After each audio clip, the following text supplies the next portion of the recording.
kulanti wanaagsan asxaabay meel kastood naga daawanaysaan kusoo dhawaada barnaamijkeenii kan idinkaga soo gudbinaynaa.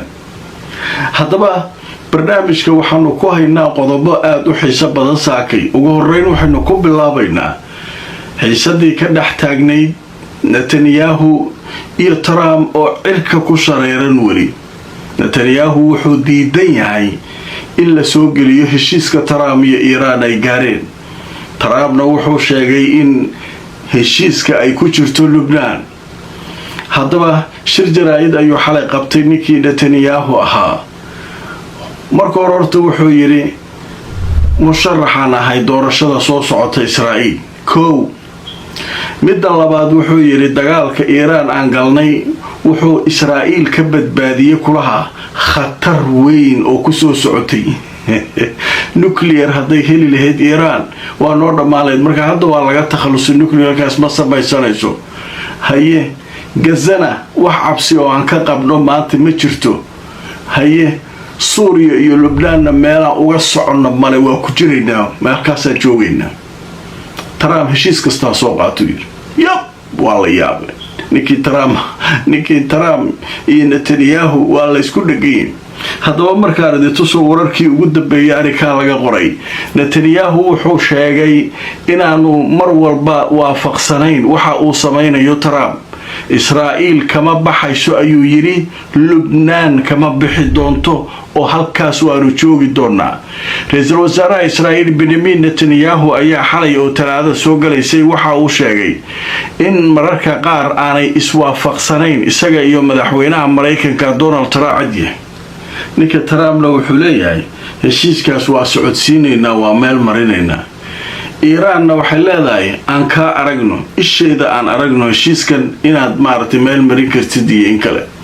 kore ka fiirsanaysaa barka Iran waxay leedahay heshiiskan inaad Netanyahu oo ku qasbi karto iyo in kale bal aan aragno. waxa ugu dambeeyay xalay oo arrinka ka hadlayay madaxweynaha Iran Mas'ud Pezeshkian ninka la leeyahay.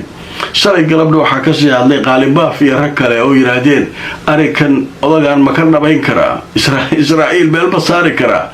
hadduusan saari karayuusan loo goynay leeyihiin. marka hawshaasu labadan oday way u tuura tahay meelay ku dhammaato marka waa arki doonaa. qodobka halkaas aan kaga gudbaynaa. qodobka labaad ee aadka muhiimka u ah barnaamijka saakay aanu ku soo qaadanayno wuxuu yahay Mareykanku xalay saq dhexe waxay ku dhawaaqeen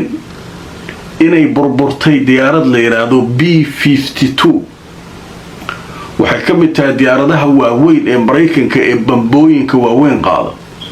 xataa waxay qaadi kartaa hubka nuclearka. kontameeyadii diyaarada la sameeyo waaye B-52. wadamo islaam ahay baabi'iyeen. waxaa ugu dambeeyaa lagu leeyahay Iran ayay ka adeegatay oo bambooyinku garaacday intii dagaalku u socdo. diyaaradii way kacday wax yar kadibna way burburtay. 8 khubara oo saarneed oo duuliyaasheed iyo raggii kombiyuutarada ahaa khalaas way ku gubteen. wax loogu tagay male ilaa in yaroo burbura maana inta kale way basbeeshaa lagu leeyahay. muslimiin fara badan oo baraha bulshada ka falceliyay waxay leeyihiin in kaaruha ku dhacdo diyaaradaas Afghanistan iyo Iraq iyo Iran meel aysan muslim joogo ay tugta ka soo gelin male. marka laga reebo hal wadan oo dagaalkii Vietnam wadankaasi ka qayb qaadatay. inta kale diyaaradani ay bambooyinka ku garaacaysay waxay ahaayeen dalal oo islaam oo dad muslimiina ayaa lagu baabiyaa lagu leeyahay diyaaradaas. yabkaas jira. haddaba markaan idintu soo wararkii ugu dambeeyay wargeyska la yiraahdo Sharqul Awsat ayaa qoray saakay wuxuu leeyahay ciidamada Mareykanku waxay cadeeyeen xalay in ay markaa dhinteen 8 qof diyaaradii weyneyd markii ay burburtay B-52.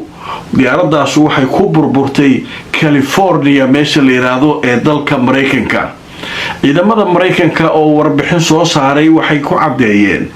in diyaaradaasi ay la socdeen B-52 la yiraahdo 8 qof oo halka markaa ay ku dhinteen waxayna burburtay shalay California ayay ku dhacday wax yar kadib markii ay kacday la leeyahay oo markaa ay duushay ayay markaa dhulka ku soo dhacday. baaritaan ayaa socda sababta laakiin wakaaladda wararka ee faransiiska ayaa sheegtay in diyaaradaasi nooceedu uu ahaa B-52 Stratfortis midda la yiraahdo waxay qaadaa hubka waxaana iska lahaa ciidamada Mareykanka bambooyinka ayay tuurtaa iyo gantaalaha waxay sidoo kale xambaari kartaa nuclearka marka la rabo in lagu weeraro meel airportka la yiraahdo Edwarder ayay ka duushay saacadu markii ahayd 11:20 xilliga wadanka Mareykanka California xilligeeda waxaana la sheegay wax yar kadib inay halkaa ku dhacday oo ay ku burburtay haddaba wararkii ugu dambeeyay waxay sheegayaan diyaaradanu inay markaa ay ahayd diyaarad ay dagaalo ku soo galeen Mareykanka haddaba warbixinta wargeyskan Sharqul Awsad way sii socotay waxa leeyahay diyaaradan waxa la sheegay in ay markaa si xun u burburtay waxaana la sheegay diyaaradan inay kamid ahayd kuwii ka dagaalamay Vietnam iyo Khaliijka dagaalkii Iraq Afghanistan iyo markii ugu dambeysay Iran ayay ka dagaalantaa leeyahay way marka waa arkaysaa marka waxa farxad ka muuqda waliba dadka ka soo jeeda Afghanistan iyo Iraq iyo Iran iyo waxa dadkii lagu laayay baasho oo babooyinka lagu garaacay marka diyaaradu marka sidaas ay ku dhacdaa leeyahay oo ay ku burburtay marka waa arki doonaa kullay warkaasu isaguna wararka cusub oo kamid yahay warbixinta kale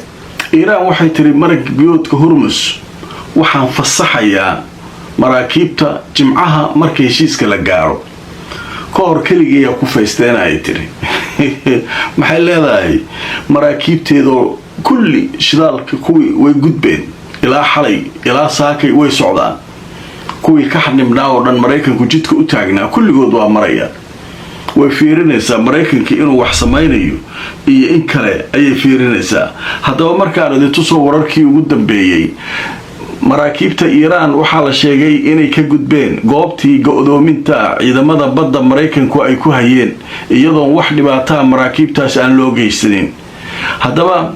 Press TV television kale iraado Iran laga leeyahay ayaa sheegay 3 kamid ah maraakiibtaasi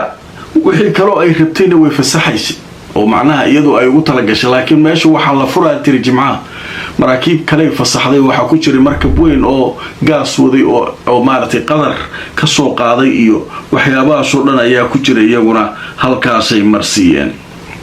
waayay qodobka isaguna halkaas ay kaga gudbaynaa wararka kale ee saakay cusub waxa ka mid ah ninkii madaxweyne ku xigeenka Mareykanka Vance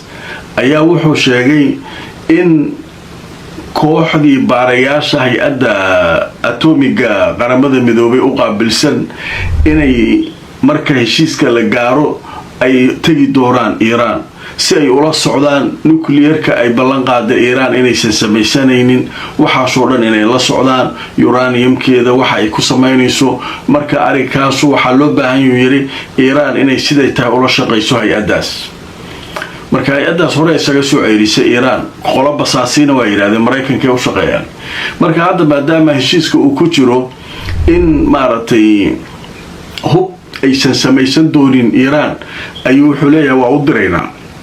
Iran waxa la soo dirtid ma xubeen heshiiska horta hirgeli Israa'iil wali waxay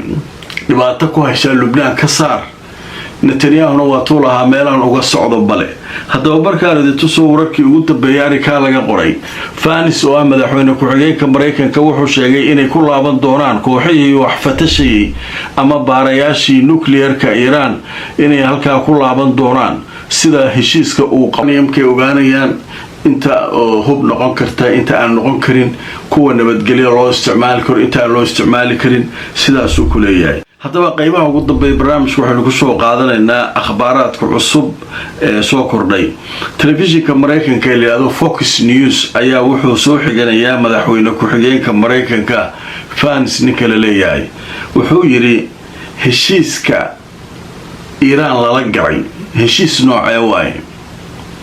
dadkii maraykanka iyo kulli siyaasiyiintii waxay leeyihiin heshiis waa leeyahay iiraanna aysan sharaxayn waxa qodobada rasmiga ay yihiin oo lagu heshiiyey adikuna aynan sharaxayn maxay marka wuxuu yiri hadda uu ka sheegay hadeer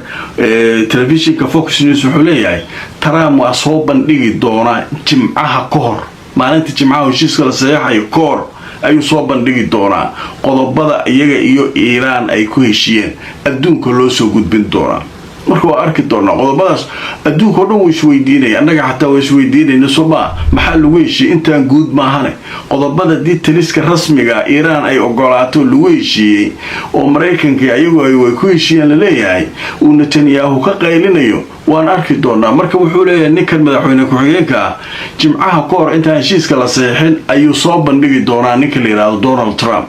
marka warkaas ayaa isaguna cusub oo soo kordhay